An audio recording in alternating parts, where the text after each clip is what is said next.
Fernando then returned to UCLA as professor of social welfare and public policy, and including a number of administrative positions while he was there.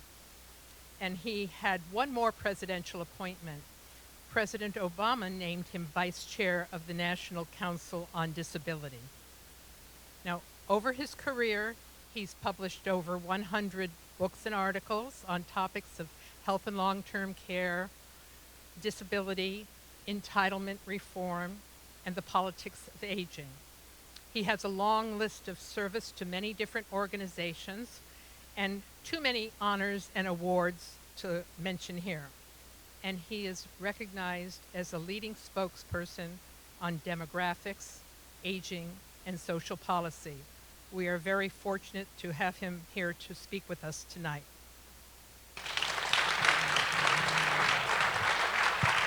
If I said anything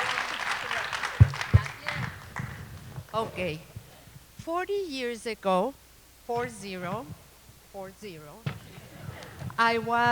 when I was a student, a doctoral student, and working at the National Hispanic Council on Aging, there was a thing every year. We had a major getting together like this, and the keynote speaker was going to be Dr. Fernando Torres Gil.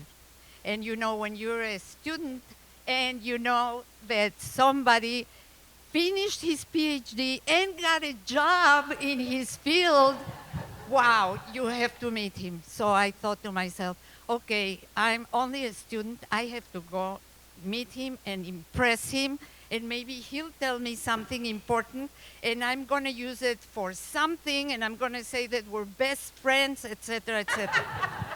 So I went to him. I was then working. I was in charge of membership. And I thought, okay, what can I say to impress him? The only thing I could think, I took a form, membership form, and I told him, Dr. Torres Gil, have you paid your dues? He turned around, looked at me, and said, how old are you? And I thought, okay, that's odd. And I thought, I don't understand exactly what he means. And he immediately said, oh, so we are cohorts. And I thought, okay, that word, I don't know yet. Did he mean cousins? Did he mean compadres? But we left it at that. A few months later, I saw him again in one of these meetings, and he said, hey, would you like to write an article for a book that I'm writing? I thought I would faint there. I said, yes. And he asked, would you like to know about what? Okay. He was writing a book, and he was collecting articles from people that deserve to be on a book. And then he told me, okay, I want you to write about Cuban elderly people. And I went, oh, okay. I got home. What do I know about Cubans? I love their food. And Fernando told me, don't worry, it's okay, you can do it. That was the first article I ever published. And I was looking at my resume today because I wanted to see where did I start. Yes, it was 1986 that Fernando gave me my first opportunity. So then I moved on, he moved on. I moved to another job, not with the National Hispanic Council on Aging, but with the Council on Aging. And he had moved on a little bit where he was first assistant to Health and Human Services. So one day my boss calls me, hey, Rebecca, we need this solved immediately. I need you to find out this point about policy. Oh, don't worry, I'm going to call Fernando. And my boss said, Fernando is in Fernando Torres Gil in Health and Human Services? Yes, that's the one. So I went to my office and I dialed and I was thinking, oh my God, are you crazy? So a secretary answered and she said, hello. I said, I want to talk to Fernando Torres Gil, please. And may I say who's calling? Oh, his friend Rebecca Aguilar. And I'm thinking, okay, she's going to come back and say, look, give me your name, telephone number. He'll call you back in 6 months, maybe. But then, and I'm thinking at the same time, he's sitting in the White House with the president, and he has forbidden everybody around him to even say that he has a message. I'm sweating there. What am I going to tell my boss? And suddenly, hi, Rebecca, how are you? What's new? Oh my God. If this man was cloned, there wouldn't be a need for community bridge builders because he really makes you feel like you are the important one. And we had the best conversation. Of course, I forgot to ask him what my boss needed to know because I was so excited about that. 40 years have passed since then. I called him last year so that he could come to our opening of Community Bridge Builders. And he said, hi, Rebecca, how are you? How have you been? Tell me about your family.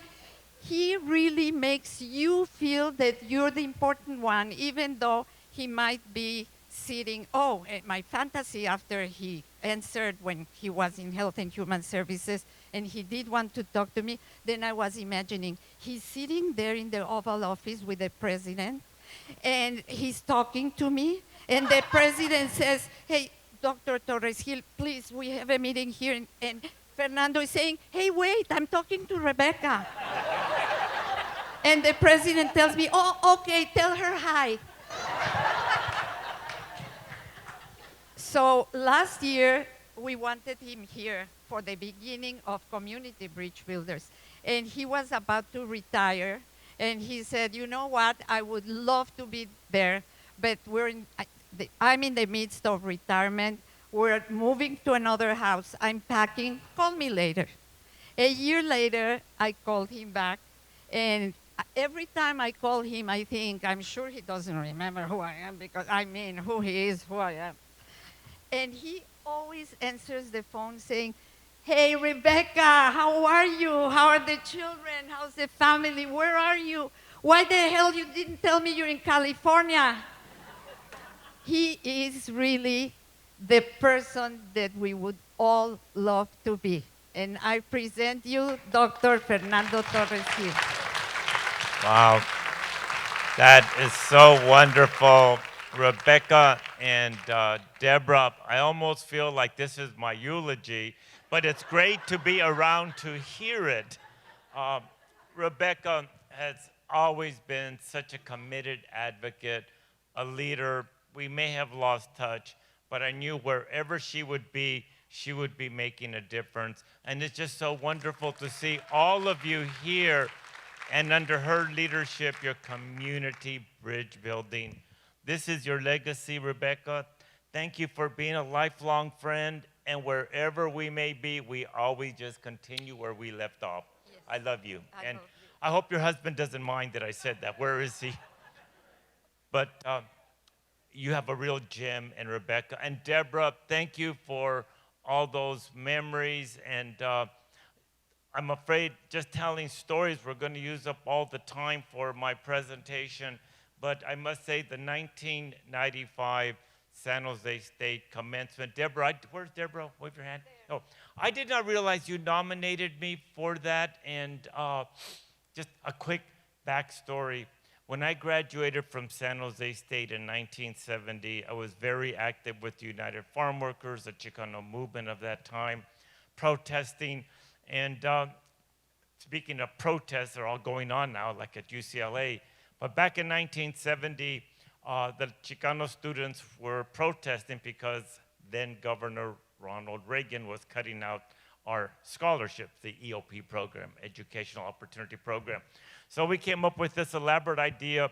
At commencement, we would disrupt the event. And so I'm at the event. My mother is in the stand with her other 8 children, a single mom, raised them alone in the public housing projects of Salinas on welfare. I'm her first son, the first to graduate, the role model for all his other siblings. And what do? I walked out of my graduation. The police escorted us and threw us out of Spartan Stadium. My mother didn't talk to me for 2 years. And I always felt bad that I had done this to her when I was her pride and joy, and we have to be good role models. Well, Deborah, when and all of you invited me to give the commencement speech at San Jose State Spartan Stadium 25 years later, 20,000 plus people in the stadium. I'm introduced, I get up to give my presentation, and if you know one thing about students at graduation, the last thing they want is another lecture, another speech. So I'm trying to be eloquent. They're doing balloons and paper planes and ignoring me because, they're students. Why do they need another lecture? So I thought about it a moment, and then I stopped, dramatic pause. By the way, did you all notice that the police escorted me into the stadium? And then I told that story about how I had walked out in 1970 and my mother was very upset. This time my mother's in the president box with him. And at the right moment, I turned around. I told my mom, "Mom, this time I am not walking out of this graduation." Students gave me a standing ovation, and I finally got their attention, but it's a true story. Thank you, Deborah, for all that. And Rebecca, and thank you for that great introduction. I mentioned to somebody here that I may have been a VIP once upon a time. Now I'm a PIP. A previously important person. But I'm here and you make me feel important. Thank you very much. And this is just a beautiful audience. And Pearl, you're going to tell me how many minutes I have left. And with that time, allow me to address the great theme you have here of age, aging, and ageism. And let me commend you all for this amazing community. And I've learned so much, including from your mayor, about this beautiful area and your beautiful community of older adults like the rest of us. But we might feel comfortable with our accomplishments, and you certainly have created a beautiful community, and you're all contributing. But you know what we discover as we get older? People begin to look at us differently because of our age, our gray hair. And then I happen to have a disability. I'm a polio survivor, and since I was a child. And so when you couple age with a disability, then you face ageism and ableism. Ageism and ableism. And younger folks don't quite understand that, someday you're going to get older, and someday you're going to have some type of limitation.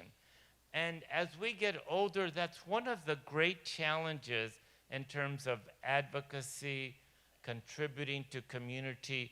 How do we build bridges by age, by race, by ethnicity, by levels of ability and disability?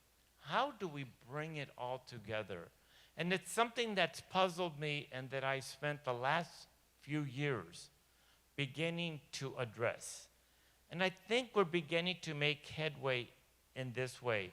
And allow me to first give you some policy implications that are based on demographics. And I'll try not to be too much of a professor, but I could go on for 3 hours with my lectures and my PowerPoints, but we're not going to do that here because Pearl will not allow me to, right? But the bottom line is, we know the society is aging and that we all have the potential to live longer. And one of the great achievements in society is that not only do we have the opportunity to live longer and extend our lifespan, but to live healthier and to be able to contribute at any age. So it's no longer unusual for an 85-year-old to be active and doing all these fun things, or even for centenarians to be active. Of course, it assumes, we take care of ourselves and we have retirement and health security, but the fact is that great opportunity is there if, in fact, we do all the right things and look at aging as something, as an opportunity, rather than as the beginning of the end. But the other point in this demographics is while we live longer, even younger persons with disability are also enjoying increased lifespan. As a polio survivor, there was a 10% mortality rate when you contract the virus, and then the lifespan is, I would say, at least 10 years less than normal able-bodied person. I'm now 75. I'm still able to walk, of course, with assistive devices, and I'm still able to drive, and I have my Porsche Macan S parked outside in front, so I can still really enjoy myself. Of course, it helps that I have a wonderful wife and a support system. I have all the right things to enable me to do so. But I still have to confront how people look at me when they don't know me, when they look at me. And you may have seen me walking in or when I came up here. Obviously, I'm older. I have a disability. And I have learned since practicing on this all my life, aging with a disability, that I have to be more proactive in terms of how I present myself. I gave a keynote address just 2 days ago in San Jose to the California Association of Area Agencies on Aging, and they asked me to talk about aging with a disability. And essentially they were saying, Fernando, how do you have a good attitude and nothing keeps you down, and I stay involved and have a great family and grandkids and those kind of things? And I honestly say, well, I've had a lifetime to practice. But the reality is that most individuals, as they get older, are not thinking about getting older and having limitations. It's what I call the big D, denial. Most folks try to not think about what do I do to plan for getting older and the inevitable limitations that may occur as I get older. And even though we can live longer, healthier, and more able, at some point the vicissitudes will occur. Instead of happening at 65, it will occur by 85, whether it's hearing, visual, cognitive, physical, emotional, or mental health. I mean, things happen, right? And we're all familiar with that. So I presented to this conference the other day. First, we've made great progress in public policy. This is Older Americans Month, the Older Americans Act, we have Social Security, we have Medicare, we have Medicaid, we have the Age Discrimination and Employment Act. We have many important civil rights protections and public benefits. On the disability side, we do have the Americans with Disability Act. We do have the Section 504 of the Rehabilitation Act, which, mandates curb cuts and ramps and accessibility. We have the Olmstead decision from the Supreme Court, which mandates that persons should not be forced in a nursing home or institutional care when there might be home and community-based long-term care. So we have many of these policy achievements, but ultimately we've not been able to get to the finish line, to get the home run, to get the big touchdown of universal health and long-term care. Universal minimum income so that we don't have older persons on the streets of our cities like Los Angeles begging for food or looking through garbage cans. We still have to get to the point where everyone, not just those of us in the room, have this quality of life. And so I asked rhetorically, what's keeping us from getting there? What's keeping us from that final North Star, if you will? And it goes back to that denial. It goes back to the ageism and ableism in society, in the media, in our social norms.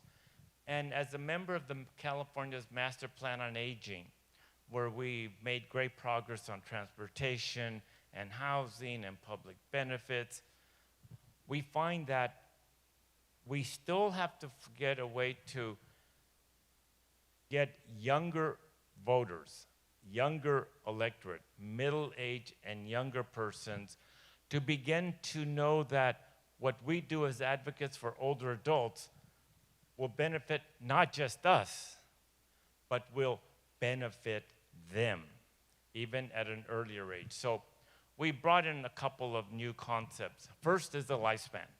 And I'd like to share this with you. We talk about aging, age, longevity, life expectancy, but increasingly the lifespan perspective is about not just what we do or understand when you turn a certain age like 65, but rather how do we begin at the beginning of life to prepare for that longer lifespan.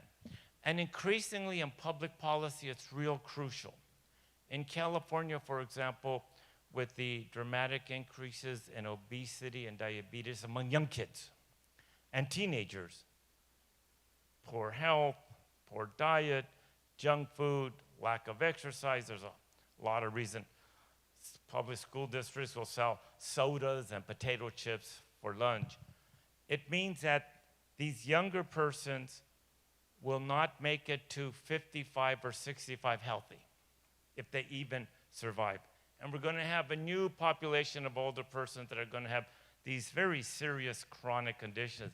And by the way, they happen to primarily be communities of color.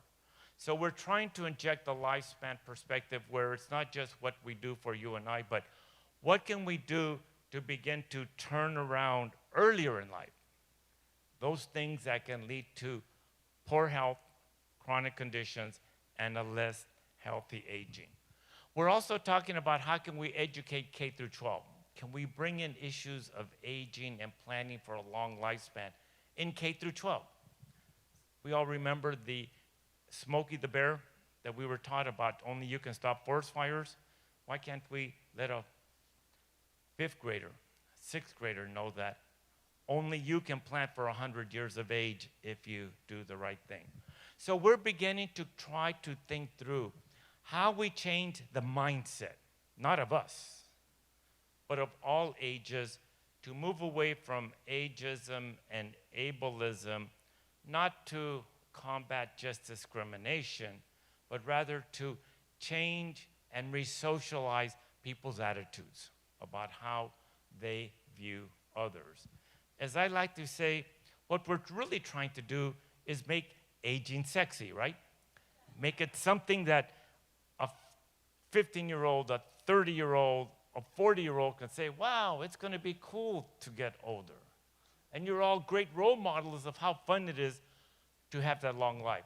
But I would also like to say, and this has been my big mission in recent years, how can we portray not just aging, but persons with disability to appear cool as well and trendy, so that in the media and in our personal interactions, we don't have to turn away when we see someone with a walker or a cane or a mobility scooter or a crutch. And I believe that is where we can all play an important role. With your children, your grandchildren, whatever events you may have that can influence younger persons in the K through 12 school district here, working with all ages. So I would end by saying our work in advocacy is no longer about us. It's no longer about what more can we do for older adults. It increasingly has to be what more can we do to encourage and prepare persons throughout the lifespan, throughout that lifespan. We can debate when life starts, that's not the issue, but rather at younger age, middle age, and older age. And how can we begin to use all ages to advocate for the good things that we have? I have a great deal of hope. To me, my favorite generation is now Gen Z. Gen Z. Those are the ones that are between maybe 15 and 23. There's the undergraduate students we teach at UCLA. I've been the faculty advisor for the undergraduate student clubs on aging and Alzheimer's, and they're amazing. Already 6 of my former students are geriatricians. They've gone to medical school, and they're working in aging, geriatricians. So I'm really proud of them. There's tremendous things to be done with the younger cohorts, as well as with Gen X and millennials. Then there's us as baby boomers. How many of us were born between 1946 and 1964? Raise your hand.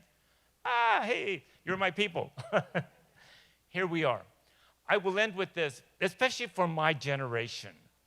We think we did good things back in our youth, in our teen years and during the 1960s and 70s, and we did, whether it was protests or whether it was serving our country, whether it was building a good professional career. And I always like to say, baby boomers may not have done all the right things. I mean, we did create sex, drugs, and rock and roll, or so they say, and we did have our cultural revolution. Although I tell my students, whatever you think of my generation, you must admit, we had great music. We had great music. And they will ask me, Professor, how can I learn about your generation, your cohort? And I always refer to my favorite movie, Forrest Gump. Forrest Gump, that captures that lifespan of our generation. So I will end with this. You've already done great things here. You're going to celebrate a great achievement. You've created a real sense of community. We still have to struggle with ageism and ableism and the attitudes and how people view us. But there's much we can do with younger cohorts to begin not to fight against those isms, but rather to turn around the image that as we get older, regardless of our circumstances or conditions, life is still good. And I used to be a poster boy for the March of Dimes when I was a kid. Now I'm proud to say I'm a poster boy for aging with a disability, and it's a good life. So thank you very much, and I know there will be some questions that you will want to ask. As I mentioned earlier while you're writing your questions, I may not have the answers, but I will always have an opinion. So please, and it doesn't have to be just a question. You may want to push back. You may disagree. That's what this is about. Share the mic? Okay. Good evening. I feel like the, not the poster child, but the example that they put in the science textbook for Dr. Torres Gill's presentation. I'm standing here, as my granddaughter tells me, with winkles on my face and very white hair. And it was really made real to me what ageism and aging does. My partner and I were recently on a cruise, and we had a problem in the dining room, and I went up to the maitre d' to explain that we weren't getting served. Could he help us out? And he looked at me, he saw the white hair, and he said, "Honey, please sit down. We'll serve you as soon as we can." Now, what I think the doctor is telling us is that images sometimes skew how people react to us. And the task as older people is that much greater because we have to dispel those preconceptions. So if you have a question, we have an expert here. We're all in the same boat. I'm looking around the room here. Some of you may dye your hair, but there are an awful lot of people who look like me. So please don't be shy.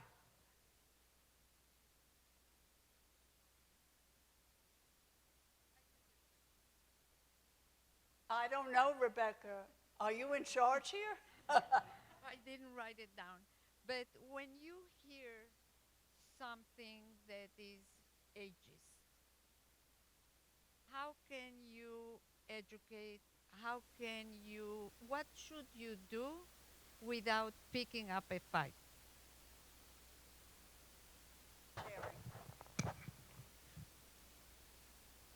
I often experience what your colleague here just mentioned, especially when they see me with these crutches and they'll say something, "Sir, can I help you? And let me open the door and let me sit you down and begin to treat me as if I don't have any sense of independence. And one thing I've learned, Rebecca, is to always be gracious and to minimize any sense of how dare you type of stuff. And I have learned over time when folks look to me as if I'm crippled, that's what they used to, how they called it back in the last century, I will look at them and I say, thank you very much for offering, and I'm still able to open the door, but if I need help, I will ask you. So the first thing is I try to inject a level of appreciation and respect. Now, let me excuse my language, but I have found that 80 to 90% of folks out there are actually pretty decent. Many of them are ignorant. Many of them are, that's a bad way to say it. Many of them just don't know and aren't fully informed and have the old stereotypes and myths. I mean, so part of it is if you have time to educate them, and I tell folks, you know, I'm 75 and thank you for your help. And did you see my Porsche Macan S, that high performance car? That still works. But there are still a couple of assholes, by the way. You will always still run into them. And it's contagious. And I especially face it on the handicap parking. There is such an abuse of handicap placards.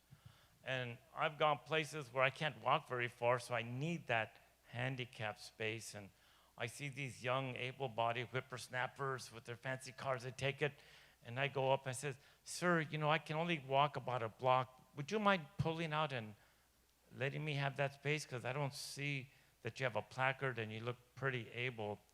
And a few times they said, get out of here, man. I'm taking this place. And you know what I tell them? Sir, I wish you well. I just want you to remember today, 30, 40 years from now, when you have a disability. And then I walk away. And generally, they're stunned. Because I'm not going to say a bad word. I'm not going to be angry. Just remember this day when you get older and you have a disability. And then I walk away. And you know what? It will haunt them. It will haunt them. So there's different ways to use charm and astuteness. But ultimately, I would also say we need to be advocates. We need to support the age discrimination laws. We need to support the Americans with Disability Act. I'm also a board member of Justice and Aging. They're all attorneys, and they file lawsuits. They file age discrimination lawsuits. So I'm a nice guy, but we also have some real legal sharks that will go for the jugular and sue stores and sue individuals. Sometimes that will be necessary. So use all tools at your disposal. I have his first question. Building on what you were just talking about, education, are there any programs in effect to work with K through 12 students to make them more sensitive to the impact of ageism? Got yes. your own mic? Oh I don't my think God. this one's on. Let me borrow yours again. One's on. We have several states, including California, and we have support from Governor Newsom and the California Department on Aging to develop longevity curriculum, and to propose it to California's K through 12 public schools. And that would be not just, talking about when you live longer, but also the visuals, the textbooks, and portraying in the textbooks, persons like you and myself. So we're working on that right now. But we also want to inject longevity in the colleges and the universities. And so we're also trying to get the CSU system and the UC system, at least the publics, to begin to promote gerontology clubs. And I have found, by the way, that it really makes a difference. When I teach my courses at UCLA, I always tell students at the end of the class, always assume as if you'll live to be 100 years of age. And if I can say very quickly, I turn them around real quick. At the beginning of class in my aging courses, I'll have the students write out, what would be your dream about getting older? And what's your dream and what would you most want? And almost without exception, these 18, 19, 20-year-olds will say, well, someday I'm going to be rich and I'm going to marry a beautiful person and I'm going to retire in Newport Beach and I'll have my Bayliner there and my husband and wife are going to die in each other's arms and we'll have beautiful grandchildren. So they all do the Cinderella, Prince Charming thing at the beginning of the class. And then later in the class, then I say, now here's your scenario. You hope for the best. You're 55 years old. Your partner has left you. Your kids don't like you. Your company went bankrupt. You have congestive heart failure and you need knee replacement. Now what? And what that does, it's a reality check. And then they begin to learn that we're all at risk and there's value to these public benefits and these civil rights safeguards that I mentioned. And then at the end of class, it's amazing. Suddenly they're realistic. Well, I hope for the best, but things can happen. And I realize, oh, if it can happen to me, it's happening to a lot of other people. A new level of not just empathy, compassion, but realism. I better be decent with older persons and a walker because I may well be there someday. So that's what we're talking about, longevity education. Okay, I got my own. Okay. I hope it works. And Pearl, you'll let me know when we need to stop because I know you have other things to do. Are there any plans to compose a study unit or lesson plans for educators, not specifically for the kids, to bring this concept of lifespan to our school children? That is something we're only now working on.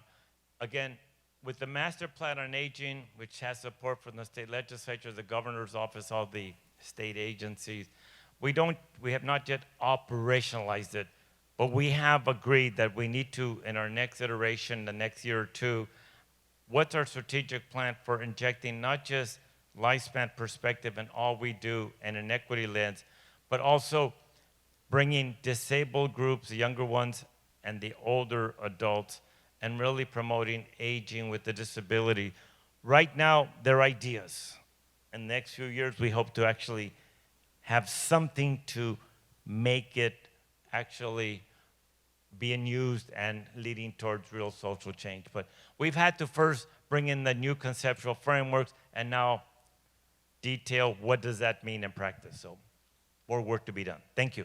Okay, I have a completely different area to ask you somebody's question.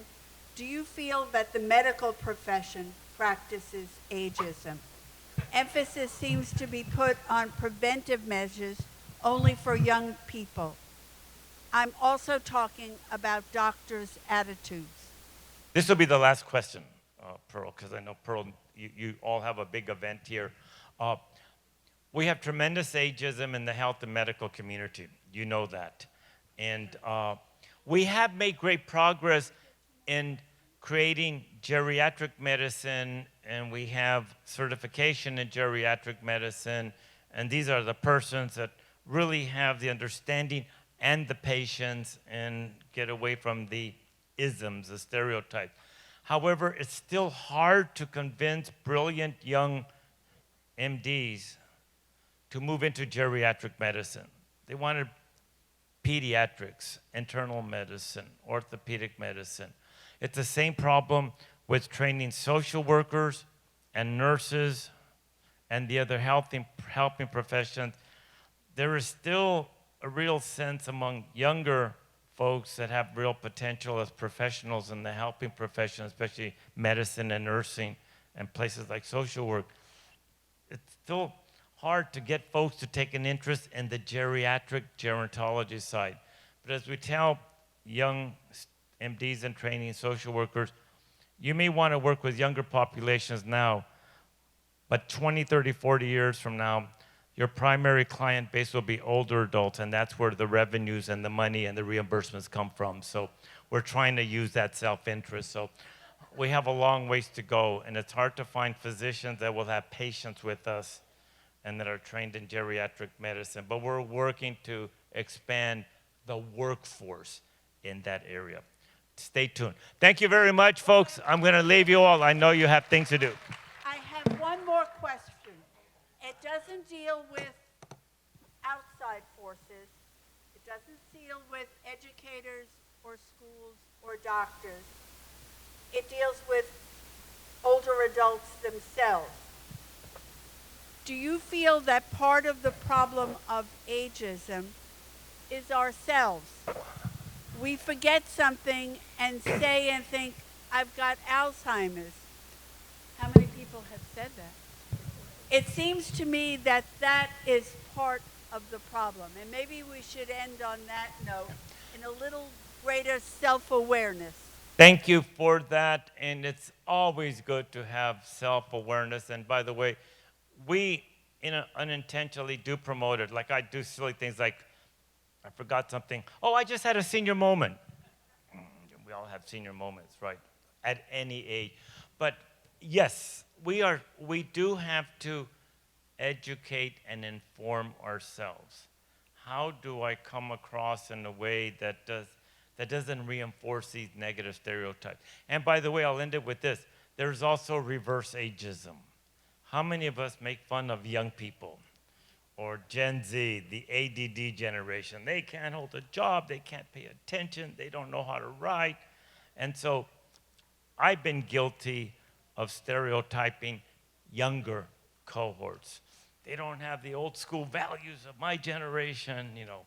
So we ourselves have to be especially in tune with what we say and how we say it, but also that we don't reinforce ageism across the lifespan. But that's something we can all work on, and I know we have the best intention. But for now, let me just end by saying, you've already done great things by demonstrating what a model community you have here. I want to commend all of you.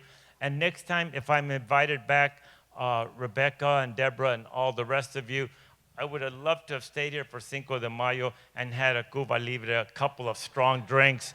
But I need to get home. My wife will be waiting for me, and we'll celebrate when I get there. Thank you very much, everybody. Enjoy the rest of your evening. And now, ladies and gentlemen, let's start with the celebration. It's been so quickly that we have reached 1 year. What have we done in 1 year? It was May of 2023 that we had an opening event with Jeff Schrupp. Do you remember him? The ex-leader of the largest neo-Nazi group in the United States. In July 2023, our security at the local, county, and national levels came to talk to us.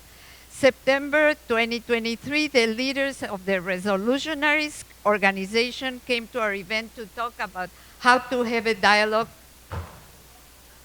without having a fight. Yeah, try that. December 2023, we went, the members of Community Bridge Builders took a trip to the Tolerance Museum. In January 2024, we did the Walking in My Shoes, where 4 of our incredible poets read their poetry, and we learned from them what it means either sexually attacked, or being gay, or being disabled, or being black in our country.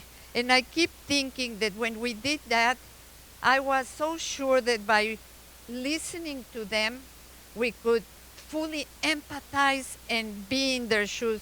No, we can't. Now that I'm kind of disabled, let me put it this way, I cannot drive, I never would have been able to understand Fernando if this wouldn't have happened. Now I have to look, is there a carpet? There isn't a carpet. Are there steps? Is Ami available to drive me? Etc., etc., etc. So no matter how much we listen and we try to understand, being in somebody else's shoes is really difficult. So no wonder the younger populations cannot really understand aging and what happens. In March of 2024, of course, we had our one song, 3 days of building community through a song for peace. In March of 2024, we also had a meeting where Groundswell, the Orange County Human Relations Committee, came here to talk about what they do regarding hate crimes and hate incidents. And today, May of 2024, as we reach our first year with 300 and how many, Deborah, how many? I think 302 members in 1 year. It's time to congratulate you and ourselves. And we're going to be celebrating singing one song. But what have we really accomplished in this year? We received a grant to purchase a training program that we tailored to talk about racism. We trained 98 residents on that program, Speak Up. We had monthly presentations to different Laguna Woods clubs and updates to City Council. We met with leaders of the Laguna Woods management, security, and the sheriff's office to share our plans as a club and to talk to them about what really is happening inside our midst regarding hate incidents and hate crimes. We regularly attended club events of groups that traditionally don't get together. We created the You Made Me Feel cards, these ones, where you can actually thank someone immediately when they make you feel good. We have just created to keep in your pocket these cards, where on one side it tells you how to get in touch with us, but most importantly, on the other side, emergency telephone numbers. And funny enough, the day that I came back from the print shop with these cards, I fell at home, and Amy got home a minute later, and I said, honey, I can't get up. And we said, okay, what do we do now? And Sunita said, first you cancel the afternoon meeting, and then you take yourselves to the emergency room.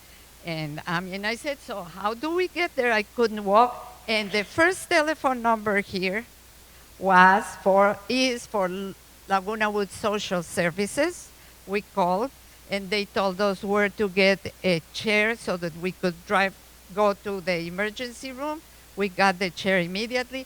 So please, I beg you to keep these cards in your pocket, and I hope that you never need them. And if you can't see well, we have the same thing, but in higher font, in bigger font, larger font. So please keep them with yourselves.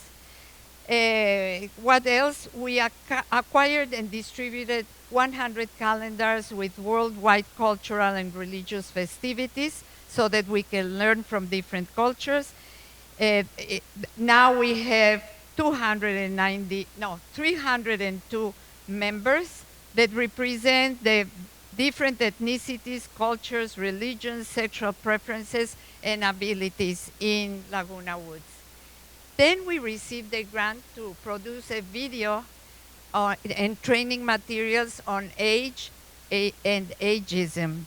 And it's being made by 30 of our residents, by seniors, for seniors. And some of them are here, some of the writers and the actors and actresses, and it's going to be a major program with a full video. We're going to have a big premiere, Oscar premiere, in January, and we're going to be really learning of what ageism is through stories and group discussions.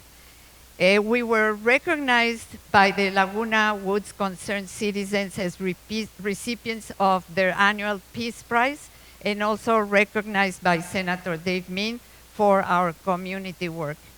In 10 days, and I'm asking Shari to come here, please, community bridge builders will receive from our city, Laguna Woods City Council, a commendation for the work we have achieved in our first year of building bridges through friendships. And all of us are invited to be there on May 15th at 2 o'clock. Of course, if you can't walk into the city council, you can hear from outside. So I present you Shari Horn, our mayor pro tem, and she's going to talk about this fantastic commendation. Okay, it's a certificate of commendation from the City of Laguna Woods to Community Bridge Builders for our first anniversary. Whereas Community Bridge Builders was formed in May 2023 in response to rising hate incidents of anti-Semitism and the fatal shooting at the Taiwanese Presbyterian Church. And whereas Community Bridge Builders has purchased and shown anti-bias training materials and taught people how to speak up for themselves or others and not be a bystander without creating conflict.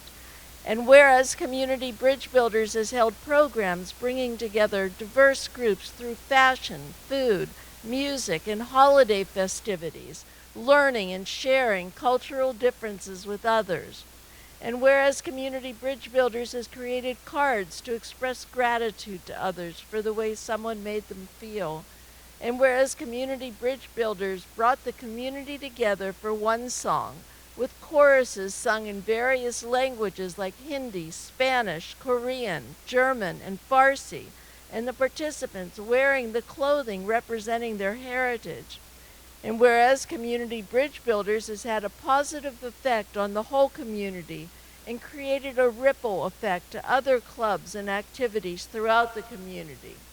And whereas Community Bridge Builders' role is to combat hate and prejudice through education, advocacy, and sharing of cultural experiences and personal stories or poems.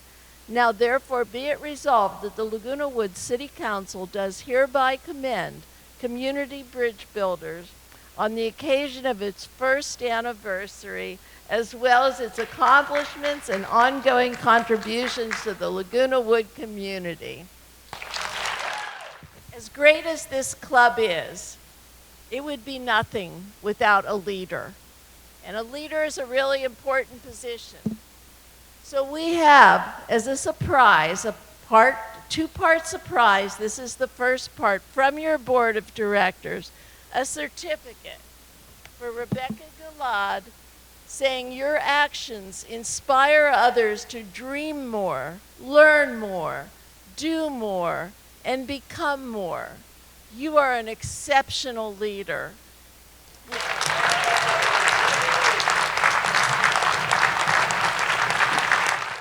That there is something in some cultures like mine that we feel that the more the light shines on you, the more there can be something bad happening. So I hope I don't break my other knee. I want to make a little commercial, please. You know that one of our residents and our conductor in-house wrote a book, Bathsheba's Harp. And I want to make a little commercial so that we all go to Amazon and buy her book.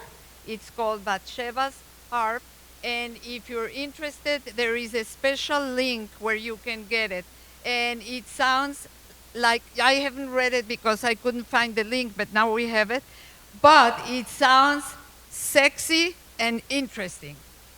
Or interesting and sexy.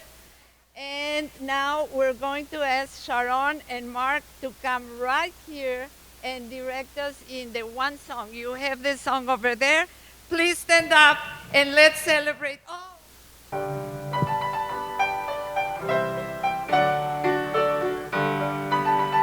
Let me hear you. Far across the ocean, From sea to shining sea, different kinds of people sing a sweet harmony. Take a look around you, think about what you see.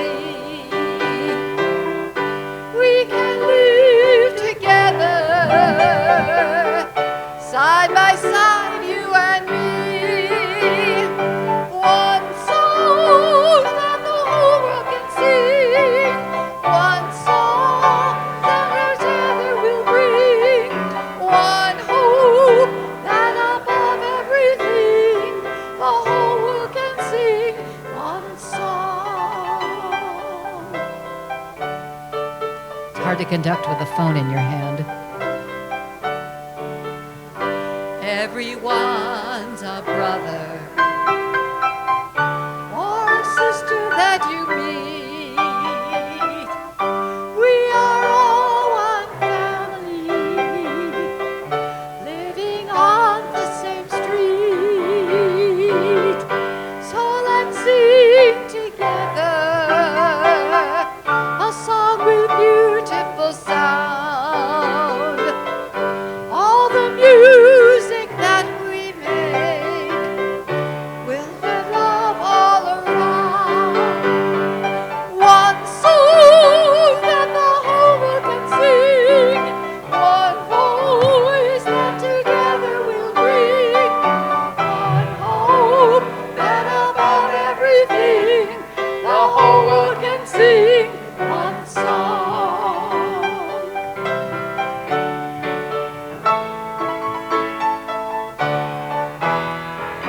One song that the whole world can sing, one voice that together we'll bring, one hope that above everything the whole world can sing one song.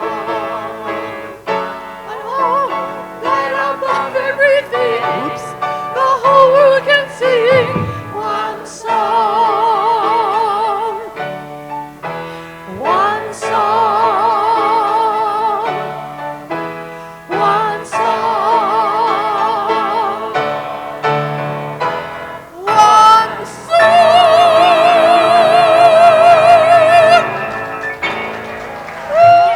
So thank you so much, and cheers for one more year.